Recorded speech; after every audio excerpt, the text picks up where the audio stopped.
Saudara-saudara sekalian, mengapa banyak orang Kristen yang kelihatan cinta Tuhan, yang kelihatan rohaninya baik, menjadi sama sekali gagal pada waktu situasi berubah? Karena mereka tidak bisa membedakan dua ini.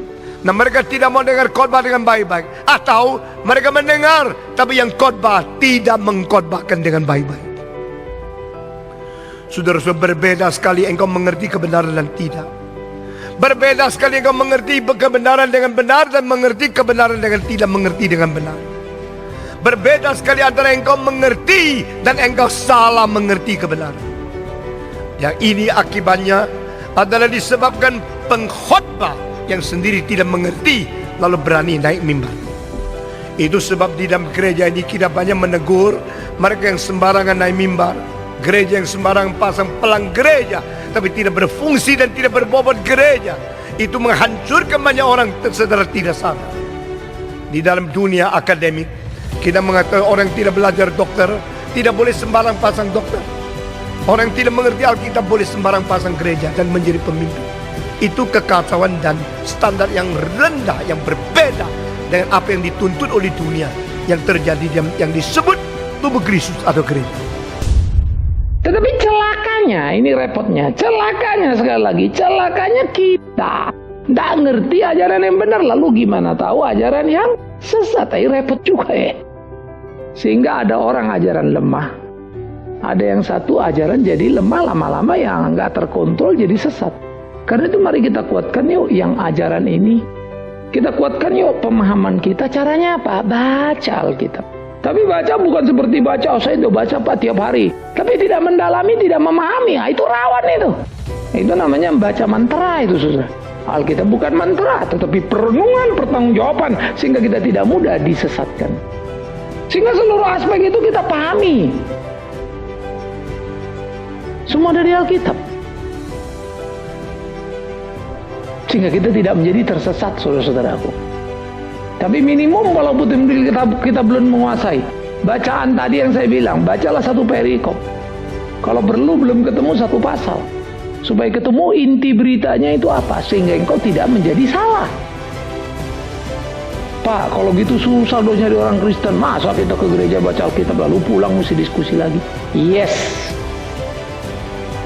Pak, susah Pak. Yang bilang gampang siapa?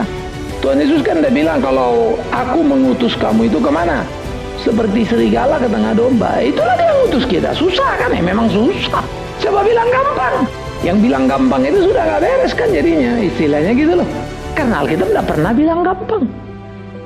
Tetapi jangan kau takut. Nah, itu juga kata Alkitab. Aku menyertaimu hingga kesudahan zaman itu janji Yesus. Sehingga dengan demikian kita bisa menyadari kebenaran-kebenaran yang sepenuhnya dan bisa mempertanggungjawabkannya. Bagaimana seharusnya kita hidup dalam kebenaran itu, bagaimana kita mengisinya, bagaimana kita melakoninya. Sangat penting kita hidup berkenan kepadanya. Kita melakukan apa yang menjadi ketetapannya, sehingga hidup kita selalu hidup yang memuliakan namanya. Saya sedih karena ajaran Tuhanku, Tuhanmu, Tuhan kita 2000 tahun yang lalu tidak diajarkan dengan murni.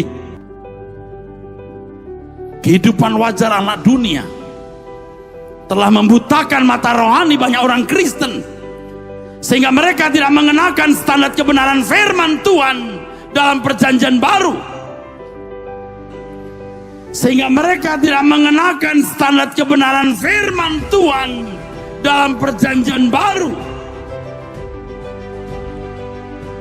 Orang-orang yang berkhotbah memungut ayat perjanjian lama dengan semena-mena dan mengenakan dalam hidup orang Kristen, sehingga khotbahnya tidak lebih dari motivator. Tuhan tidak mengajarkan itu. Ia mengajarkan cara hidup yang baru dan standar hidupnya sendiri. Hidupnya Tuhan Yesus. Oleh karena diajarkan sesuatu yang salah, banyak orang Kristen yang sebenarnya tersesat, masih hidup dalam gelap. Tersesat bukan berarti mereka berbuat jahat seperti kejahatan orang pada umumnya. Tersesat bukan berarti mereka tidak pernah ke gereja. Tetapi di sini maksudnya adalah tersesat, tidak mengenakan kodrat ilahi, tidak mengalami kodrat ilahi, tidak mengalami perubahan kodrat ilahi, sehingga tidak mengerti kehendak Allah apa yang baik, yang berkenan, dan yang sempurna. Hidup dalam gelap artinya tidak memiliki pikiran perasaan Kristus, tidak mengerti bagaimana mengisi hidup dalam standar hidup umat pilihan seperti yang Tuhan Yesus lakukan, yang prinsipnya adalah melakukan kehendak Bapa dan menyelesaikan pekerjaan. Filipi 1 ayat ke-9. Dan inilah doaku, semoga kasihmu makin melimpah dalam pengetahuan yang benar dan dalam segala macam pengertian. 1 Timotius 2 ayat 4. Yang menghendaki supaya semua orang diselamatkan, dan memperoleh pengetahuan akan kebenaran.